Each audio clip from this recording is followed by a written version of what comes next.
السلام عليكم. فيديو النهاردة ان شاء الله هنعمل مع بعض 5 افكار اساور بالخرز بطريقة سهلة جدا وبسيطة. هنعملهم عشان العيد وهيكونوا في الاخر شكلهم مبهج جدا وكيوت. يلا بينا نبدأ الفيديو بتاعنا ونشوف ازاي عملتهم. خليكم معايا. وفي الافكار بتاعتنا هنستخدم هنا خرز التفسيرة والخرز المشكل ده. يلا بينا بقى نبدأ الافكار بتاعتنا ونشوف هنعمل ايه. لأول فكرة اسورة معايا هستخدم الخرز اللي انتوا شايفينه في ايدي ده، خرز القلوب وخرز الصدفة والخرزتين دول والخرز اللي بالشكل ده. هجيب الخيط دلوقتي وهبدأ بقى كده ان انا ادخل اول حاجة القلوب كده جوه، وطبعا انتوا حرين في الالوان على حسب الالوان الموجودة عندكم. هبدأ كده دلوقتي ان انا ادخل الخرز جوه الخيط بالشكل ده كده،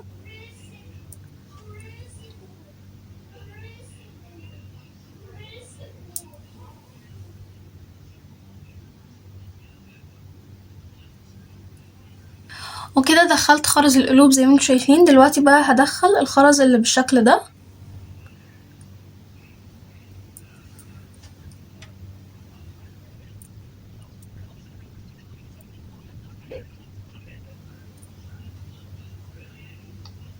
وبعدين بقى هدخل الخرز ده، وبعدين هدخل الصدفة، ودلوقتي بقى هعمل اللي انا عملته هنا على الجانب التاني بنفس الطريقة بالظبط. وكده خلصت الاسورة زي ما انتوا شايفين اهو. دلوقتي بقى هبدأ ان انا اربطها، وهعلمكم طريقة سهلة جدا في الربط. هبدأ كده ان انا الم الطرفين على بعض، وبعدين اخدهم في صباعة وابدأ كده ان انا اقفلهم بالشكل ده، وهي قفلة واحدة بس بتتقفل معاكم كويس جدا ومش هتتقطع. دي اسهل طريقة انا بستخدمها دايما، واهو زي ما انتوا شايفين. هنقص بقى الزيادات، وكده خلصنا اول اسورة زي ما انتم شايفين اهو. بجد شكلها تحفة والوانها مبهجة جدا. يلا بقى بينا على الفكرة التانية. لتاني فكرة قمر معانا هنستخدم الخرز اللي انتم شايفينه في ايدي ده، خرز تفسيرة باللون الوردي، وخرز على شكل نجوم، وخرز على شكل صدف، وخرز على شكل وردة، والخرز اللي هو بالشكل ده وخرز لولي واول حرف من اسمي. وكده ضفت 10 من خرز التفسير الاول. دلوقتي بقى هبدأ كده ان انا اضيف هنا الخرز اللي بالشكل ده واحطه كده الاول من هنا، وبعدها هضيف خرز النجمة، ومن قدام هضيف الاول الخرز اللي على شكل صدفة ده، وبعدين الخرز اللي على شكل نجمة، وهضيف خرز اللولي، وبعدين الخرز اللي عليه اول حرف من اسمي. طبعا انتوا تختاروا اي حرف عادي. هضيف من قدام خرز على اللي هو على شكل وردة ده. هعمل نفس الحاجات على الجنب التاني.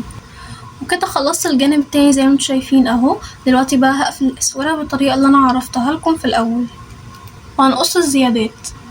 كده خلصنا الاسورة زي ما انتوا شايفين. شكلها جديد جدا ومبتكرة، وبجد شكلها كيوت جدا.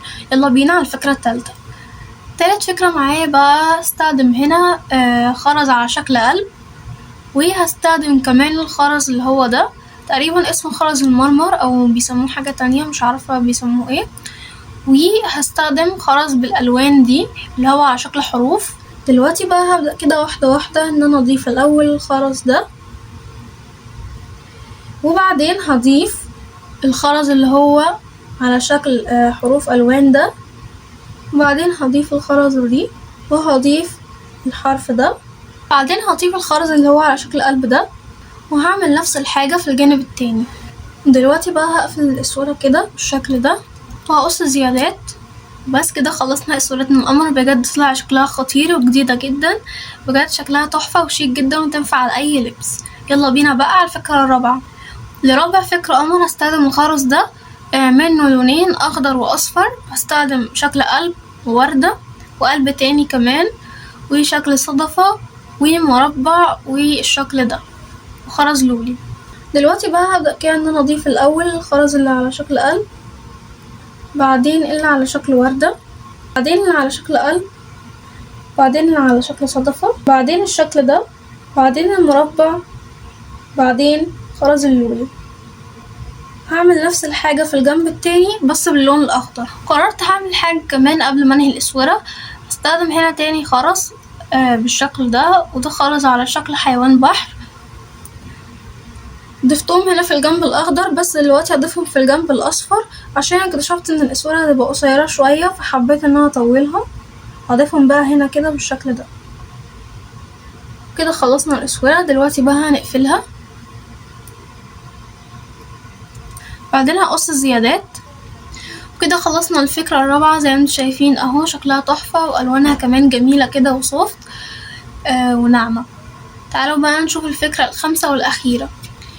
الفكرة الاخيرة معانا هستخدم الخرز ده. هستخدم هنا خرز لولي بحجمين زي بعض وحجم تاني صغير، وخرز على شكل بونبونية، وخرز هنا بالالوان دي على شكل فيونكة. دلوقتي هبدأ ان انا ادخل الخرز اللي على شكل فيونكة ده، هبدأ ان انا ادخله كده بالشكل ده لون ورا لون. بعدين بقى هضيف هنا خرز اللولي،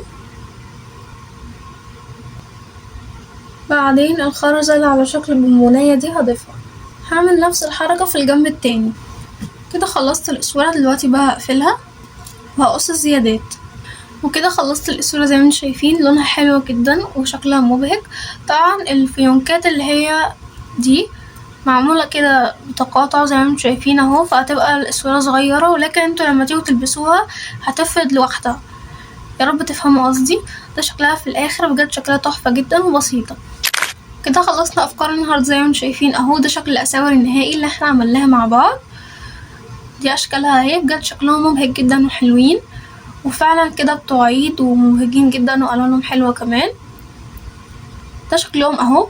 اكتبولي بقى في التعليقات انهي اسورة عجبتكم اكتر، وقولولي هتنفذوه الافكار دي ولا لا. وما تنسوش تشتركوا في القناة وتفعلوا زر الجرس عشان يوصلكم كل جديد. واشوفكم على خير في الفيديو الجاي ان شاء الله. مع السلامة.